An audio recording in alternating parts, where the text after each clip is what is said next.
Hello everyone, I am Sunita Yadav, your science teacher. In today's class, we discuss chapter number 12, friction. Okay, we have learned about the force of friction in previous chapter. हम force के क्या force होता है, force का एक part friction हम पहले chapter में chapter number 11 में पहले ही read कर चुके हैं. उस chapter में हमने read किया कि a ball rolling along the ground gradually slow down and finally come to rest. एक बॉल जो है रोल कर रही है पूरे ग्राउंड के ऊपर, तो धीरे धीरे उसकी जो स्पीड है वो धीरे धीरे कम होती जाएगी, स्लो होती रहेगी और एट लास्ट में वो बिल्कुल स्टॉप हो जाएगी. सेम ऐसे ही you might have seen a driver और कार और truck slowing down the vehicle at a traffic signal. Traffic signal पर जो कार है, ट्रक है, वो क्या करते हैं, अपने व्हीकल को स्टॉप या स्लो करते हैं. धीरे धीरे you to slow your bicycle. जैसे आप बाइसाइकिल में तो आप अपनी बाइसाइकिल को स्लो करते हैं whenever needed by applying brake, और आप अप्लाई करते हैं ब्रेक को. Have you ever thought why bicycle slow down when brake are applied. जैसे ही हम ब्रेक अप्लाई करते हैं हमारी जो व्हीकल है वो स्लो क्यों हो जाता है. Not only vehicle, any object moving over the surface of another object is slow down when no external force is applied on it. कोई भी ऑब्जेक्ट जो है जब तक स्लो नहीं होता, जब तक कोई भी उस पर एक्स्ट्रा या एक्सटर्नल फोर्स अप्लाई नहीं हो, और जो एक्सटर्नल फोर्स अप्लाई होता है तो फाइनली इट स्टॉप. लास्ट में वो क्या हो जाती है, स्टॉप हो जाती है. Okay, have you not seen a moving ball. आपने मूविंग बॉल को देखा, ट्रैफिक सिग्नल पर व्हीकल्स को देखा कि वो ब्रेक करते हैं और उनकी जो कार या व्हीकल की जो स्पीड है धीरे धीरे स्लो होते होते एट लास्ट स्टॉप हो जाता है. ठीक है, तो सेम क्या कर रहे हैं अब यहाँ पर, क्या हो रहा है कि कोई फोर्स अप्लाई हो रहा है जो मूविंग फोर्स के अपोजिट फोर्स अप्लाई हो रहा है. तो वो फोर्स कौन सा है, वही फोर्स कौन सा है बेटा, फ्रिक्शन फोर्स है. ओके, नेक्स्ट इन्होंने कहा why do we slip when we step on a banana peel. आपने सुना होगा कभी भी अपना, या आपने कभी फील भी किया होगा कि आपका पैर जब भी बनाना पील के ऊपर होता है आप स्लिप हो जाते हो. Why is it difficult to walk on a smooth and wet floor. हम गीले फर्श पे साबुन डाला हुआ है उस फर्श के ऊपर हमें चलना मुश्किल हो जाता है क्योंकि वो बहुत स्मूथ हो जाता है. इस वजह से रफ सरफेस पर हम बहुत इजीली कर लेते हैं. जैसे बाहर रोड है, मिट्टी वगैरह होती है, तो वहां पर सरफेस जो है कैसा है, बहुत रफ है, तो उस सरफेस पर हम बहुत इजीली क्या कर सकते हैं, वॉक कर सकते हैं. लेकिन बनाना पील हुआ, वेट फ्लोर हुआ, उस पर हम इजीली वॉक नहीं कर सकते. ऐसा क्यों है, क्योंकि वॉक करने में हेल्प भी कौन कर रहा है, फ्रिक्शन फोर्स कर रहा है. और फ्रिक्शन फोर्स रफ सरफेस पर क्या होता है, ज्यादा होता है. स्मूथ सरफेस पर जो फ्रिक्शन फोर्स है वो क्या होता है, कम. फ्रिक्शन फोर्स कम होने के कारण हम उस जगह पर ग्रिप नहीं बना पाते, और उस बनाना पील पर जैसे ही हमारा पैर आता है हम क्या हो जाते हैं, स्लिप हो जाते हैं. ओके, तो बस यहाँ पर बनाना पील को डिस्कस करने का ये मतलब है कि वो आपको बताना चाह रहा है कि स्मूथ सरफेस पर जो फ्रिक्शन फोर्स है वो कम होता है, वेट फ्लोर पे फ्रिक्शन फोर्स जो होगा वो कम होगा, जबकि रफ सरफेस पर फ्रिक्शन फोर्स ज्यादा लगता है जो हमें वॉकिंग में, रनिंग में हेल्प करता है. नेक्स्ट है फोर्स ऑफ फ्रिक्शन. अब फोर्स ऑफ फ्रिक्शन कैसे काम करता है उसे हम एक एक्टिविटी 12.1 से देखते हैं. Gently push a book on a table. एक बुक को टेबल पर, जैसे कि 12.2 पिक्चर में आपको दिखाया हुआ है, we observe that it stop after moving for some distance. हम एक टेबल के ऊपर एक बुक को थोड़ा सा फोर्स लगाकर उसको पुश करते हैं, धक्का देते हैं, तो हम देखते हैं कि थोड़ी दूर तो मूव होती है, और मूव होने के बाद में वो थोड़ी दूर जाने के बाद में स्टॉप हो जाती है. Repeat this activity. सेम ये activity pushing the book from the opposite direction. Suppose करते हैं अभी हमने जो फोर्स है लेफ्ट टू राइट डायरेक्शन में फोर्स लगाया है, अब हम अपोजिट फोर्स लगाएंगे राइट टू लेफ्ट डायरेक्शन में और सेम चीज करेंगे opposite direction. Does the book stop this time too. क्या बुक जो है वापस इस टाइम पे क्या हो जाती है, स्टॉप हो जाती है. Can we say that a force must be acting on the book oppose its motion. क्या हमें उसकी डायरेक्शन चेंज करने पर, भाई एक बार हमने लेफ्ट टू राइट फोर्स लगाया और एक बार हमने right to left force apply करते हैं, तो क्या उसमें दोनों तरफ एक अपोजिट फोर्स काम कर रहा है जो उस बुक को स्टॉप करने का काम कर रहा है. तो ये जो अपोजिट फोर्स जो उस मोशन की अगेंस्ट काम करता है, इसी फोर्स को हम क्या बोलते हैं, फोर्स ऑफ फ्रिक्शन बोलते हैं. ठीक है, तो the force, what is friction, the force acting along the two surface. देखिए फ्रिक्शन के लिए सबसे मोस्ट इंपॉर्टेंट चीज क्या है कि टू सरफेसेस होनी जरूरी है. ओके, और वो टू सरफेस आपस में कांटेक्ट में होने जरूरी है। Clear? The force acting along the two surfaces in contact which oppose the motion। और सेकेंड थिंग क्या हो गई, वो जब भी जिस भी डायरेक्शन में मोशन हो रहा होगा उसके अपोजिट डायरेक्शन में कौन सा मोशन काम, कौन सा फोर्स काम करेगा, फ्रिक्शन फोर्स काम करेगा। तो जो दो सरफेस हैं आपस में कांटेक्ट में है तो मोशन के अगेंस्ट जो फोर्स काम करता है, उस बॉडी के अगेंस्ट काम करेगा, उसको हम बोलते हैं force of friction. It's clear? तो इस बुक एक्टिविटी को करने से हमें पता पड़ा कि जो फ्रिक्शन है वो किसी डायरेक्शन पे बेस्ड नहीं होता, बस वो जिस तरफ भी मोशन हो रहा होगा उसके अपोजिट डायरेक्शन में फ्रिक्शन फोर्स वर्क करता है। You saw या we saw that if you apply the force along the left, friction act along the right। अगर हम लेफ्ट में फोर्स लगाते हैं तो फ्रिक्शन कैसे वर्क करता है, राइट में मूव करता है। If we apply the force along the right, अगर हम फोर्स अप्लाई करते हैं किस तरफ, राइट डायरेक्शन में, तो friction act along the left direction.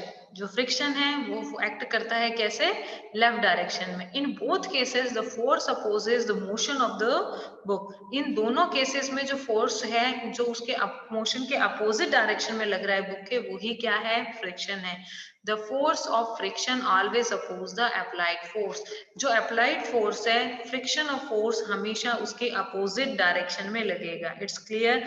Friction force हमेशा मोशन के या अप्लाइड फोर्स के अपोजिट डायरेक्शन में लगेगा। In the above activity the force of friction act between the surface of the book and the surface of the table।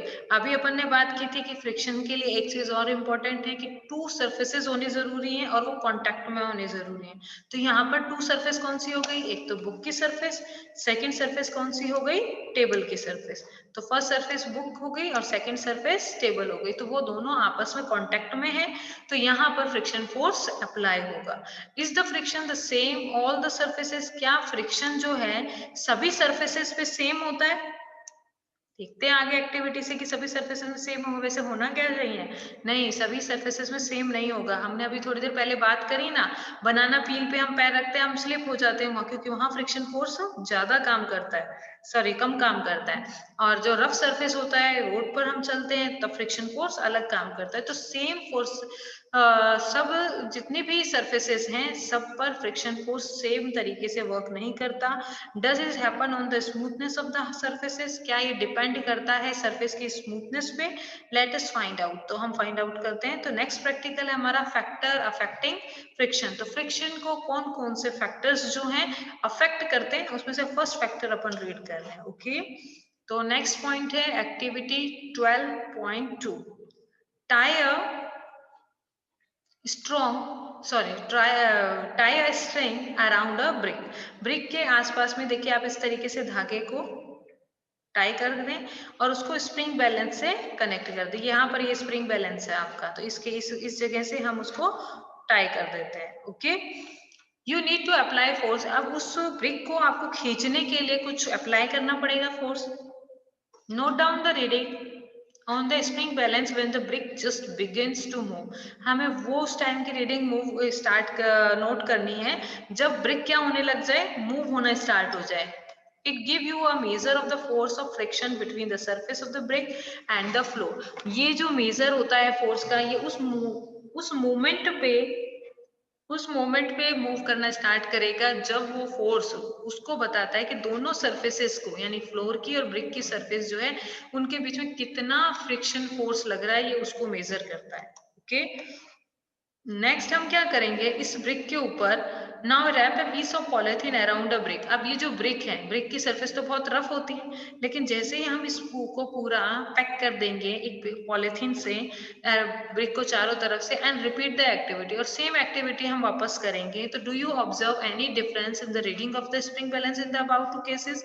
Yes, क्योंकि जैसे ही हम इसको पॉलिथीन से रैप करते हैं तो इस ब्रिक की जो सरफेस है वो कैसी हो गई, स्मूथ हो गई। स्मूथ होते फ्रिक्शन फोर्स कम होगा कि ज्यादा होगा, कम होगा।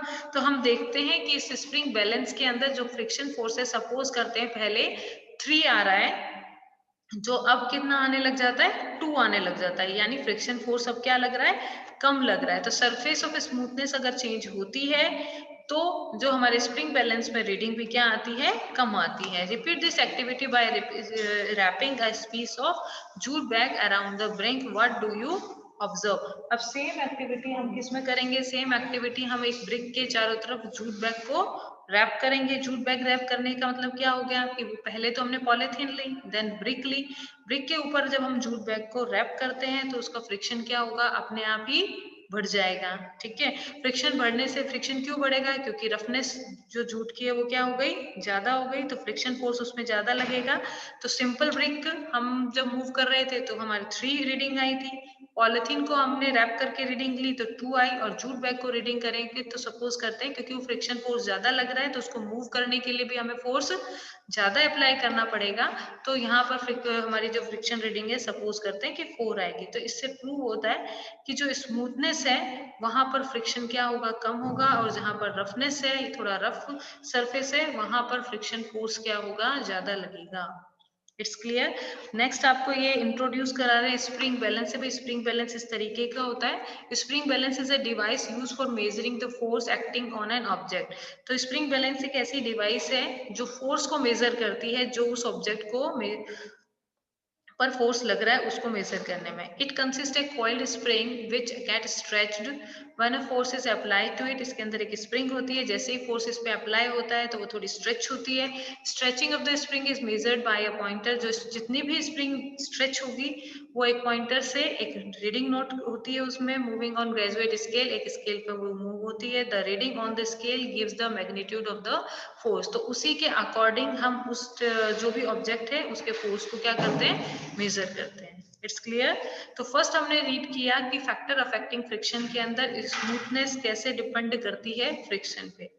नेक्स्ट एक्टिविटी सेम स्मूथनेस और रफनेस को ही डिस्क्राइब कर रही है फ्रिक्शनल के, कि हम make a incline plane on a smooth. First आप ये पिक्चर देख लीजिए ताकि आपको इमेजिन हो। हम सबसे पहले इस तरीके से एक कार्डबोर्ड या कॉपी की हेल्प से इंक्लाइन प्लेन बना लेंगे। ओके, देन आफ्टर हम यहाँ पर पेंसिल से मार्क कर लेंगे। ओके, पीछे कोई बुक का सहारा लेकर इसको इस तरीके से इंक्लाइंड पोजीशन पे हम इसको फिक्स कर देंगे। क्लियर। देन आफ्टर हम क्या करेंगे कि यहाँ की जो सरफेस है उसको चेंज करेंगे और नोट करेंगे कि जो ये हमने सेल लिया है या कोई पेंसिल ली है वो कहाँ तक मूव होती है। Clear. Make an incline plane on a smooth floor और ऑन टेबल। अब एक इंक्लाइन प्लेन बनाते हैं एक स्मूथ फ्लोर पे और टेबल के ऊपर।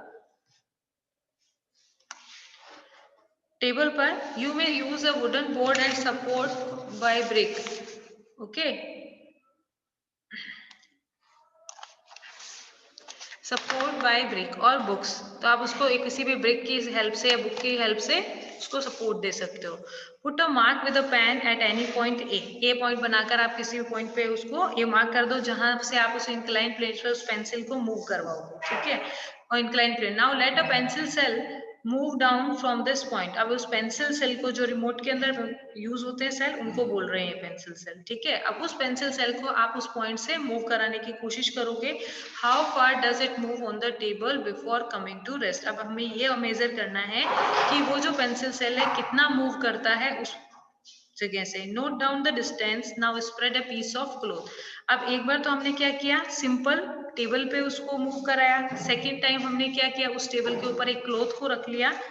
ठीक है, और फिर उस ए पॉइंट पर ही पेंसिल सेल को रखा, प्लेस किया और उसको लीव कर दिया। तो पेंसिल सेल यहाँ से मूव होते हुए आगे जाएगा, लेकिन जो टेबल है पहले और बाद में उसके ऊपर क्लॉथ हमने रख दिया, तो रफनेस कहाँ इंक्रीज हो गई, जो टेबल पे हमने जो क्लॉथ रखा तो रफनेस इंक्रीज हो गई। तो हम देखते हैं कि जो पेंसिल सेल है फर्स्ट पोजीशन पे, तो देखिए ये जो डिस्टेंस है ज्यादा है और सेकंड पोजीशन पे डिस्टेंस क्या है, कम है।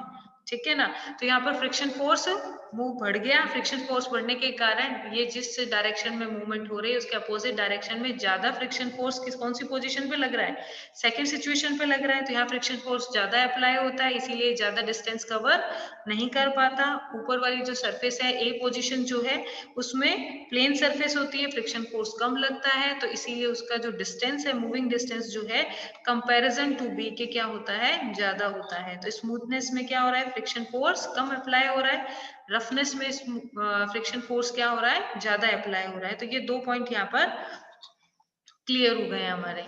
नेक्स्ट देखिए यहाँ पर लिखा हुआ है does the distance cover depend the nature of the surface. अब ये पूछ रहा है कि भाई ये जो डिस्टेंस कवर किया है पेंसिल सेल ने क्या ये सरफेस पर डिपेंड कर रहा है? यस, वो सब सरफेस पर डिपेंड कर रहा है। हमने देखा जो स्मूथ सरफेस है वो उसमें जो पेंसिल सेल है उसने ज़्यादा डिस्टेंस कवर किया है और जो रफ सरफेस है जहाँ पर हमने क्लॉथ रखा है वहाँ पर उसने क्या किया? कम डिस्टेंस कवर किया। Okay, could the smoothness of the surface of the cell also affect the distance travel by it? तो इसका भी आंसर यस है। यस, वो अफेक्ट करता है। जहाँ पर स्मूथनेस होगी वहाँ पर वो डिस्टेंस ज़्यादा कवर करता है, जहाँ रफनेस थी वहाँ पर डिस्टेंस कम करता है। नेक्स्ट देखिए, friction is caused by the irregulation of the two surface in contact. अब हमने सेकंड चीज क्या रीड की थी कि भाई फ्रिक्शन फोर्स कहाँ पर अप्लाई होगा? कि जहां पर टू सरफेस आपस में कांटेक्ट में होंगी वहां पर। Even though surface which appear very smooth, बल्कि वो सरफेसेस भी जो बहुत स्मूथ दिखती हैं उनके बाद भी वो कहीं थोड़ी रफ होती हैं। जैसे यहाँ पर आपके इमेज में देखिए, इस इमेज को देखो आप, यहाँ पर एक ब्लू सरफेस दिया हुआ है, मान लीजिए बुक की सरफेस है और नीचे टेबल की सरफेस है, जिसे अपन स्मूथ समझ रहे हैं। वो भी अगर हम माइक्रोस्कोप से उसकी स्ट्रक्चर को देखते हैं तो वो दोनों भी आपस में क्या होती हैं? रफ होती हैं और एक दूसरे के अंदर इंटरलॉक हो जाती हैं। ठीक है, इसीलिए हमको जब इनको फोर्स मूविंग मोशन में लाना होता है तब भी ये इंटरलॉक होकर यहाँ पर एक दूसरे के अंदर इस तरीके से हो जाती है। तो सरफेस जो है इंटरलॉकिंग होने के कारण यहाँ पर फ्रिक्शन फोर्स लगता है दोनों सरफेसेस के बीच में। तो friction is caused by the irregularity of the two surface. Irregularity means दोनों सरफेस स्मूथ दिखने के बाद भी हम जो माइक्रोस्कोप से देखते हैं तो यहाँ पर कुछ इरेगुलरिटी आती है जिसके कारण वो इंटरलॉक हो जाती हैं on the two surface in contact, जहां से वो कॉन्टेक्ट में आ रही हैं आपस में। Even though surface which appear very smooth, आपको जो है वो सरफेसेस भी हम लेके चलते हैं जो बहुत ही स्मूथ होती हैं, have a large number of minute irregularity on them, वहां पर भी बहुत लार्ज नंबर पे इरेगुलेशंस प्रेजेंट होते हैं। और ये जो इरेगुलेशन है टू सरफेसेस के लॉक इनटू वन अदर, एक दूसरे को इंटरलॉकिंग कर लेते हैं। When we attempt to move any surface, जब भी हम उनको उस सरफेस पर मूव करना मूव करते हैं, we have to apply force to overcome interlocking, तो हमें इतना फोर्स उस पर अप्लाई करना होता है कि वो जो इंटरलॉकिंग है वो क्या हो जाए? खत्म हो जाए। On rough surface there is a larger number of irregularity, तो स्मूथ में इतनी इरेगुलरिटीज हैं तो रफ सरफेस में तो ये इरेगुलरिटीज ज्यादा होंगी और इंटरलॉकिंग भी ज्यादा होगी। तो on rough surface there is a larger number of irregularities, so the force of friction is greater, इसीलिए रफ सरफेस पर फोर्स ऑफ फ्रिक्शन क्या होता है? ग्रेटर होता है। स्मूथ सरफेस पर फोर्स ऑफ फ्रिक्शन कम होता है comparison to rough surface. If a rough surface is involve, अगर रफ सरफेस इन्वॉल्व होता है तब। अब इसी बेस्ड पे हम एक क्वेश्चन, एक न्यू एक्टिविटी करते हैं। We see that the friction is caused by the interlocking. अभी हमने बात कर ली कि भाई फ्रिक्शन क्या है? दो सरफेस आपस में इंटरलॉकिंग होंगे इरेगुलरिटीज के कारण टू सरफेसेस की। क्लियर है? It is obvious that the force of friction will increase if the two surface are pressed harder. अगर दोनों चीजें हार्डर हैं और दोनों एक दूसरे के ऊपर placed हैं तो you can experience it by dragging a mat when nobody is sitting on it and when a person is sitting on it. Recall your experience when last time you moved a heavy box from one place to another. आपने कभी भी एक movie heavy box को एक place से दूसरी place पर जब भी मूव किया होगा तो आप उस एक्सपीरियंस को याद कीजिए। If you have no such experience, get the experience now. What is easier? इसमें दो सिचुएशंस हैं। एक तो वो बॉक्स है जो बिल्कुल रेस्ट स्टेज में है और उसको अपन मूविंग में ला रहे हैं, उस पे जो फोर्स अप्लाई कर रहे हैं उसको एक वन प्लेस से अदर प्लेस पे ले जाना मुश्किल है, या एक मूविंग बॉक्स है जिसको हमें फोर्स लगाकर उसको वन प्लेस से अदर प्लेस पे ले जाना है। तो किसमें आपको फोर्स कम लगाना पड़ेगा?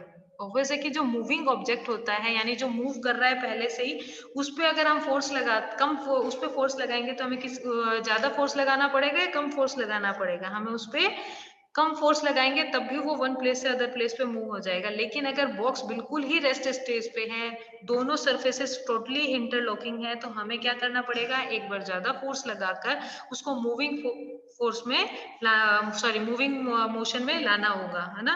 तो जो आपने ऑब्जर्व किया होगा, जब भी आप कोई हैवी बॉक्स को धक्का लगाते हो, जब तक वो एक बार मूव होना स्टार्ट हो जाता है तो वो इजीली मूव होता है, लेकिन फर्स्ट बार उसको मूव करने के लिए यानी रेस्ट से मोशन के अंदर लाने के लिए हमें एक्स्ट्रा फोर्स लगाना होता है, क्योंकि इंटरलॉकिंग दोनों दोनों सरफेसेस की ज्यादा होती है, इसीलिए वहां पर फ्रिक्शन फोर्स ज्यादा होता है, इसीलिए हमें फोर्स भी ज्यादा अप्लाई करना होता है। लेकिन जब बॉक्स मूविंग स्टेज में होता है यानी स्लाइडिंग फ्रिक्शन वहां पर काम कर रहा होता है, तब हमें फोर्स कम लगाना होता है, क्योंकि दोनों सरफेसेस की जो इंटरलॉकिंग है उसके लिए ज्यादा टाइम अपन देते नहीं है, उसको फोर्स लगाते रहते हैं, तो वो इजीली मोशन फॉर्म में रहता है।